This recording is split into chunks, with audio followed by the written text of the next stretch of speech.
First contact in the void. The quantum computer's hum filled the observatory as Dr. Samira Patel adjusted her neural interface. Her dark eyes reflected the holographic display showing the unusual signal patterns from Alpha Centauri b. After 15 years of searching the cosmos for signs of intelligence, this was different. The patterns weren't random, they carried the unmistakable signature of artificial origin. "Commander Nikolai, you need to see this," she called out, her voice steady despite her racing heart. The station's commander floated through the zero-gravity chamber, his weathered face curious but skeptical. He'd seen countless false positives over the years.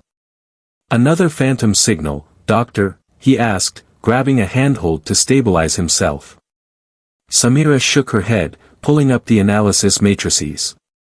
"Look at these harmonic patterns.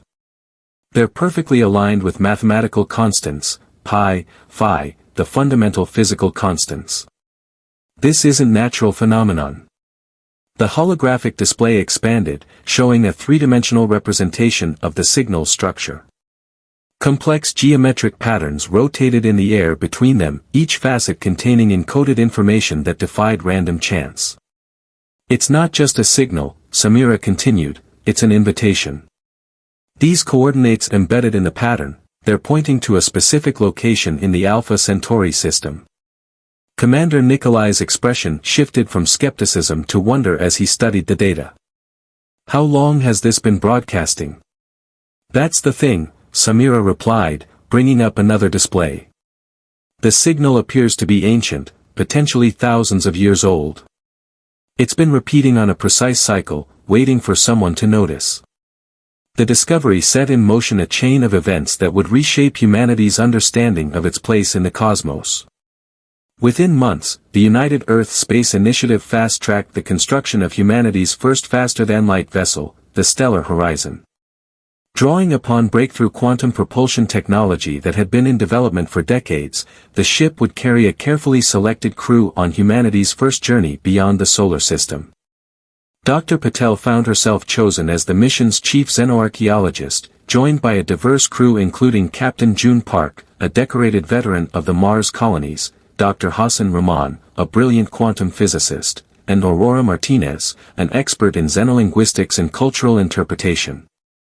The day of launch arrived with little fanfare, a deliberate choice to minimize public attention until they could confirm what awaited them. The Stellar Horizon's sleek form rose from its lunar dock, its quantum drive humming with potential energy. As the ship prepared for its first faster-than-light jump, Samira stood on the observation deck, watching Earth shrink behind them.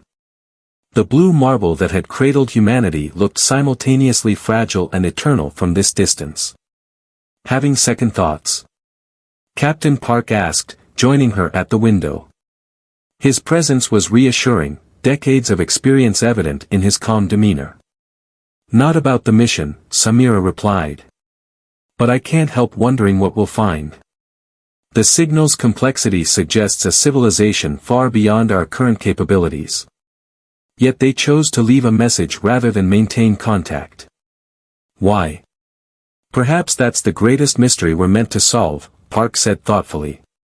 "Not just who they were, but why they reached out across time to contact us specifically." The ship's AI announced the imminent jump sequence. The crew secured themselves in their acceleration couches as the quantum drive spooled up to full power. Samira felt the familiar tingle of the neural dampeners engaging, a necessary precaution for faster-than-light travel. "Jump sequence initiating in 10 seconds, the AI announced.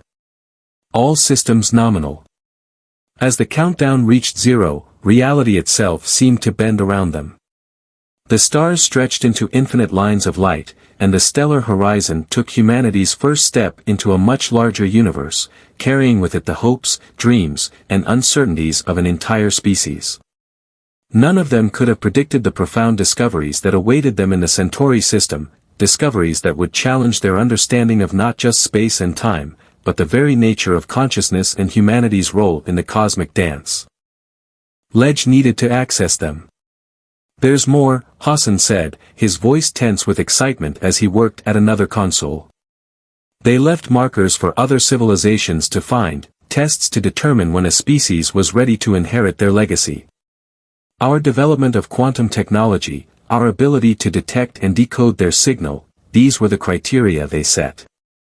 Samira stood in a chamber that seemed to be the heart of the facility, where a crystalline structure pulsed with inner light. They weren't just leaving us their technology, she realized, watching as patterns of energy danced through the crystal. They were leaving us a choice. The crystal's light intensified, and suddenly the chamber was filled with a presence, not quite a voice, not quite a thought, but something in between. It carried with it an offer that would forever change the course of human history, and a warning about the price that such knowledge would demand. As the sun set on their first day on this alien world, the crew of the Stellar Horizon found themselves facing a decision that would affect not just their own lives, but the future of humanity itself. The gardeners had left them a gift, but accepting it would mean embracing a responsibility that would reshape their understanding of life, consciousness, and humanity's place in the cosmic order. The crystalline structure pulsed with increasing intensity as Dr. Rahman worked to decode its message. Streams of data flooded the ancient facility's systems, bringing dormant displays to life around them. The air itself seemed to hum with barely contained energy. "I've never seen anything like this," Hassan murmured, his fingers dancing over the alien controls that now responded to his touch as if they'd been designed for human use.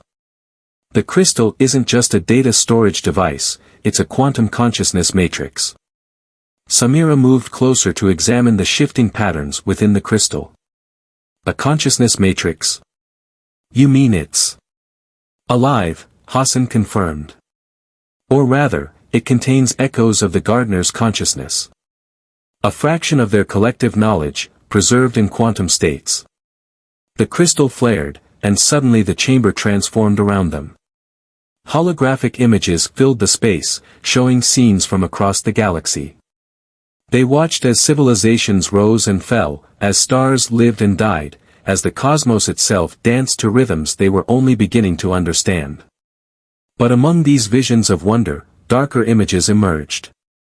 They saw vast, shadow-like entities moving between the stars, consuming energy and leaving dead worlds in their wake. The gardeners called them the Void Hunters, beings from the spaces between universes, attracted to advanced civilizations like moths to flame.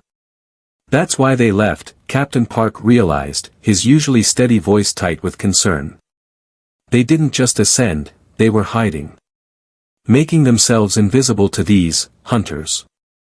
Aurora's voice crackled over their comms, urgent and worried.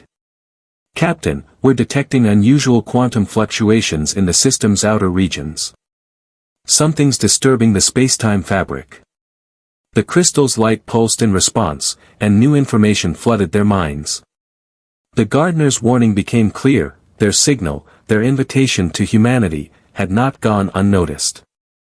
The Void Hunters had sensed humanity's first quantum jump, and now they were coming. "How long do we have?" Captain Park demanded. Hassan studied the readings, his face pale. "Days, maybe hours. These entities exist partially outside normal spacetime. They can cover vast distances almost instantly once they lock onto a quantum signature." But the gardeners hadn't just left a warning, they had left a defense. The crystal contained instructions for activating a vast network of quantum barriers, designed to shield developing civilizations from the hunters. Yet the power required to activate this network was immense, and the responsibility of maintaining it would fall to humanity if they chose to accept it. "There's something else," Samira said, interpreting another stream of data. "The network doesn't just protect, it connects. The gardeners seeded thousands of worlds, and on some of them, other civilizations are developing, facing the same choice we are now." The implications were staggering. Humanity wouldn't just be accepting the role of custodians for their own world, but becoming part of a larger community of emerging civilizations. The gardeners had created a framework for cooperation and mutual protection, waiting for species mature enough to understand its value. "We're getting more readings," Aurora reported from orbit. "Multiple quantum disturbances now. Whatever's coming, it's getting closer." Captain Park studied the holographic displays, watching as the shadow entities drew nearer to their system. How do we activate the network? It requires quantum entanglement on a massive scale, Hassan explained. We'd need to synchronize our ship's drive with the crystal matrix, creating a resonance that would ripple through all the connected worlds. But the power requirements would burn out our drive, Samira finished. We'd be stranded here, at least until we could rebuild using the gardener's technology. The crystal pulsed again, showing them one final vision, a glimpse of two possible futures.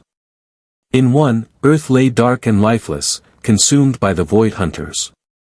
In the other, humanity joined a network of civilizations, growing and learning together under the protection of the quantum barriers. Captain Park's calm crackled. Sir, Aurora's voice was tense. We're picking up similar quantum signatures near Earth. Whatever these things are, they're not just coming here. The choice before them was clear, but the cost would be high. Activating the network would mean sacrificing their way home, committing humanity to a path that would fundamentally change their civilization forever. Yet failing to act would mean leaving Earth defenseless against a threat they had inadvertently drawn to their home. As alarms began to sound throughout the facility, warning of the approaching entities, the crew of the Stellar Horizon faced the moment that would determine not just their own fate, but the future of their entire species. The gardeners had left them the tools for survival, but the courage to use them would have to be their own.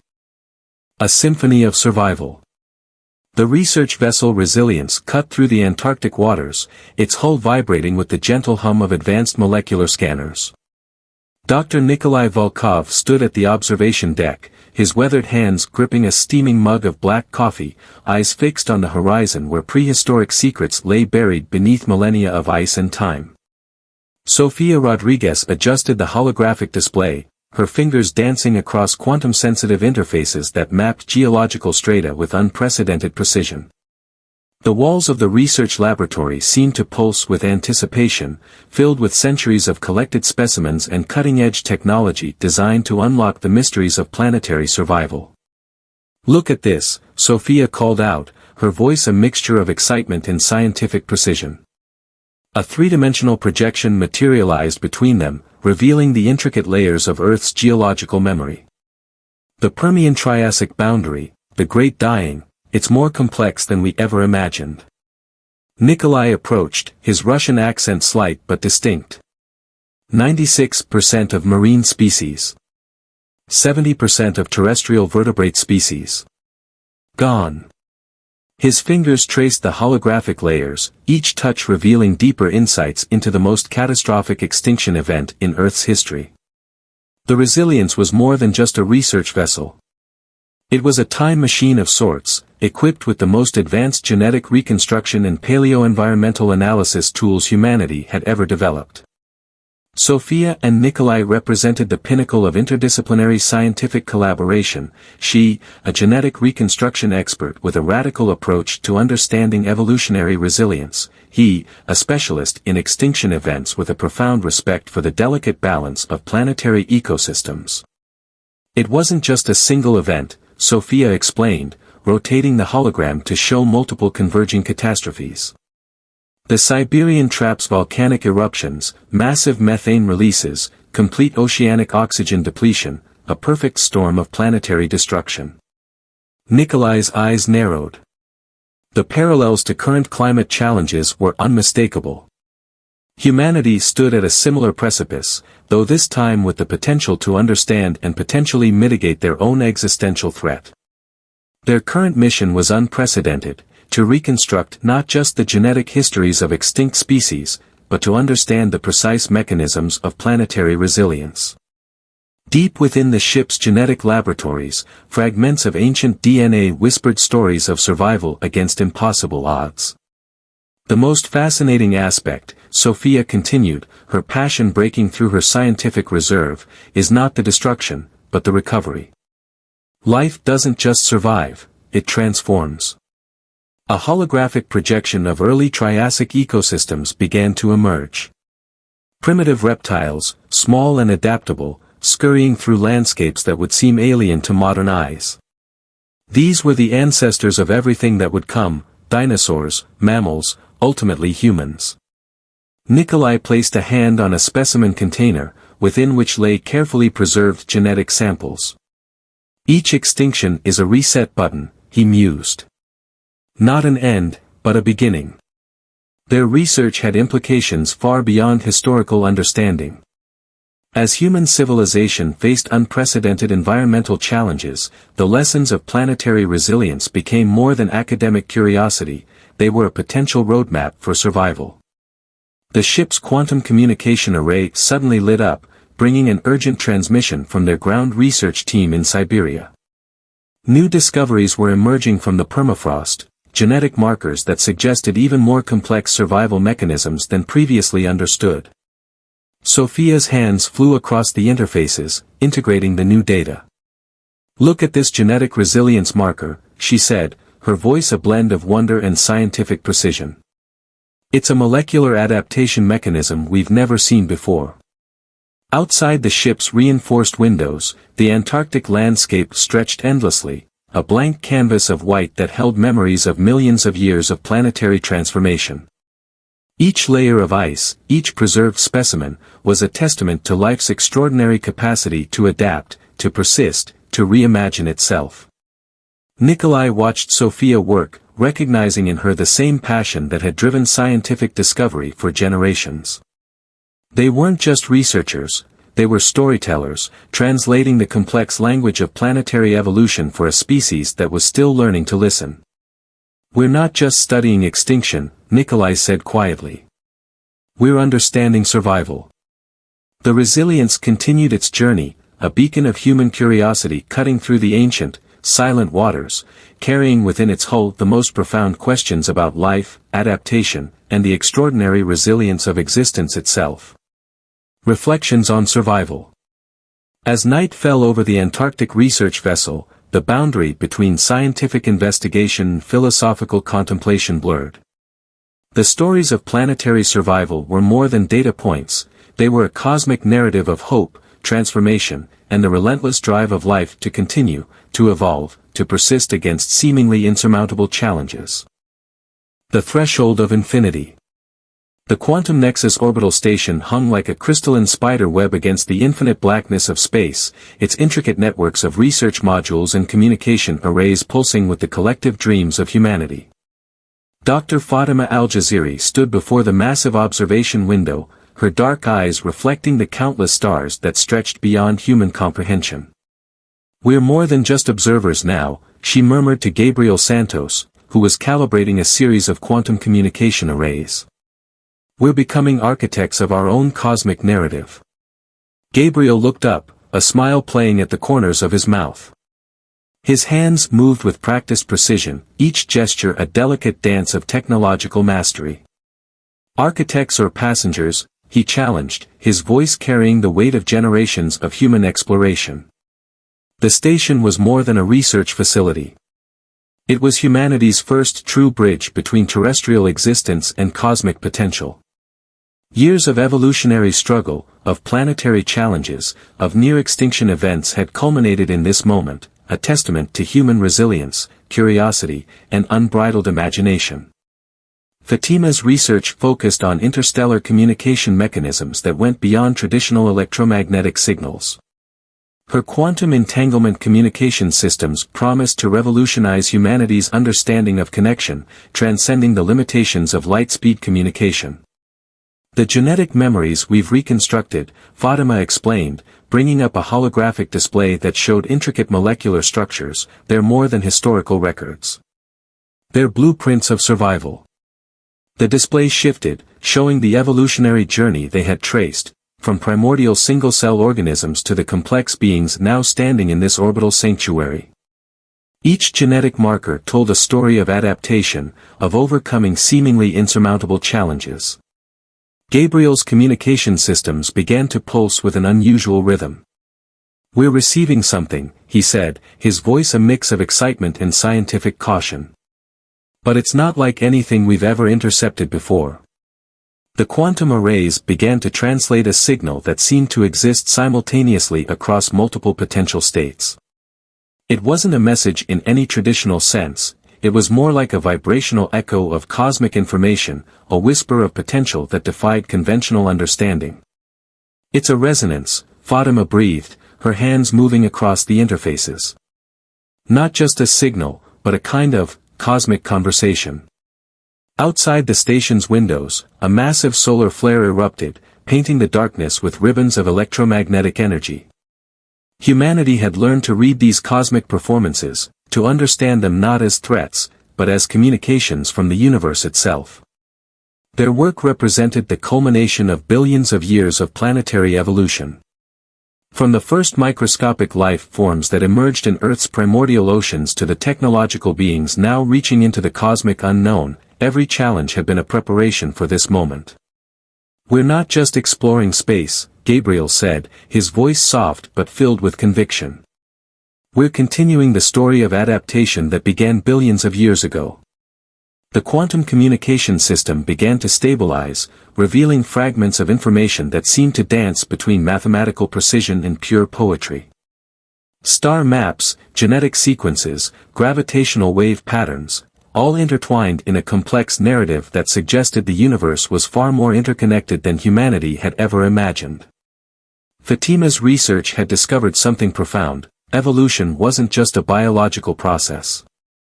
It was a cosmic dialogue, a continuous conversation between matter, energy, and consciousness. "Look," she pointed to a particularly complex molecular pattern, "these communication structures, they're similar to the resilience markers we found in the extinction event research. It's like the universe has a language of survival." The quantum nexus began to pulse with a rhythmic energy, as if the station itself was breathing. Generations of human struggle, of planetary challenges, of near extinction and remarkable recovery had prepared them for this moment of cosmic connection.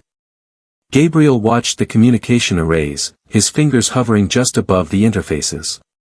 "We're not just receiving," he said slowly. "We're responding." The line between observation and participation had blurred. Humanity had transcended its planetary origins, becoming not just a species of Earth, but a cosmic entity capable of understanding its own extraordinary journey. As the solar flare subsided and the quantum communication continued its complex dance, Fatima and Gabriel stood as witnesses to a profound transition. They were more than researchers. They were storytellers, translating the complex language of cosmic evolution. The endless conversation. In that moment, suspended between infinite darkness and infinite potential, humanity's true journey was just beginning. Every challenge overcome, every extinction survived, every technological breakthrough, they were all chapters in an ongoing narrative of survival, adaptation, and unbounded potential. The universe listened. And humanity continued to speak.